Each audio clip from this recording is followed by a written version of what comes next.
Sugar beet and sugarcane growers share a sweet connection.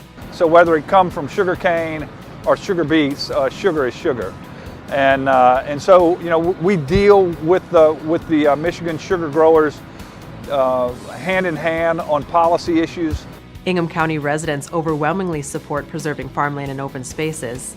And Michigan Agricultural Commodities' Chris Betz will join us with a market update. I'm Janelle Brose, and this is Farm News 5. Farm News 5 is brought to you by Ford. The Michigan Farm News team was in New Orleans recently for AFBF's annual convention, where they joined up with Louisiana Farm Bureau's video production crew. Together, they documented President and Lisa Bednarski's visit to a sugarcane farm and raw sugar mill. Whether it's sugarcane farmers in Louisiana or sugar beet farmers here in Michigan, there's a commonality between the two. Louisiana's sugarcane millers and growers are represented by the American Sugarcane League. Since 1922, the trade organization has abided by their mission to sustain success in their industry through positive legislation, research, promotion, and public education. Since almost our inception some 200 years ago, legislative activities have been crucial to our existence, protecting our industry and growers from foreign subsidized imports. Dating back almost to our beginning in the early 1800s, we've been fighting this battle, and we continue to fight that battle today on legislative work, primarily in Washington.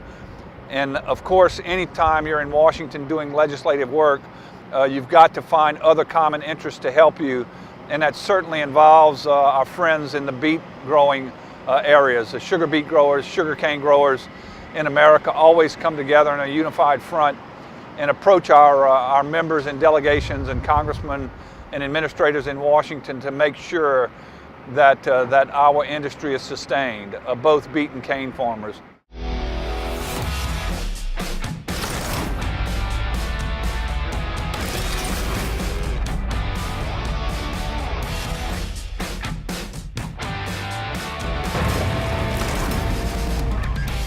It's a new year and a new era for Ingham County's Farmland and Open Space Preservation Program. On November 6th, voters overwhelmingly approved extending a millage supporting the program. Over the past decade, it has protected thousands of acres, and with the renewal, will continue to preserve farmland and natural areas in Ingham County. Since it passed in 2008, we've protected just under 7,000 acres permanently in Ingham County. So these are all conservation easements. So they're not temporary, they're permanent covenants that ride with the deed. And so I feel like we've done a fairly decent job in protecting those blocks. We're looking at areas that are under a significant amount of pressure. I mean, we really want to find the farms that are not so far away where we don't have any pressure, but not so close where we could create an island, potentially. So we really tried to find that sweet spot kind of around the Lansing area. When we look at properties, we prioritize them in terms of a selection criteria because this program must be objective. That's one of our really big goals, is to be transparent and to be as objective as possible.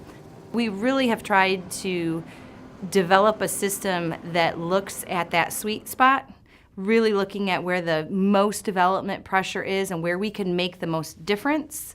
I think land protection of any kind is critical and impactful, but when you're strategic about where you are preserving that, then you'll really start to see the fruits of your labor.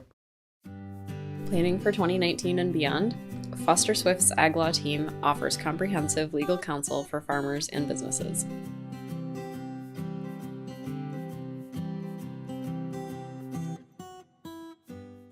The Michigan Department of Agriculture and Rural Development is now accepting applications for the 2019 Ag Exporter of the Year Award. The award recognizes outstanding companies for their efforts to increase exports of Michigan food and agriculture products. Applications are due on Friday, March 15th. For more information and to get an application, visit michigan.gov/agexport. With a look at the latest market activity, here is Michigan Ag Commodities' Chris Betz. Thanks, Janelle. Sideways trends for corn and beans continue this week with a lack of concrete news for traders to go on. U.S. corn is competitive on the world market as rumors of Chinese purchases persist. However, with the government shutdown, trade is waiting for such business to be confirmed, or at least the actual volume of that business, whether it be with China or otherwise. Trade negotiations at the end of the month will draw the bulk of market attention next week. Indications leading up to the high-level talks have not been overly encouraging, as the two sides still seem to be far apart on intellectual property regulations. Corn and beans will be susceptible to trade headlines, but also South American weather patterns. The drying pattern in central Brazil will carry the most weight, as yield estimates there are being reduced. Wheat is technically the most positive of the three.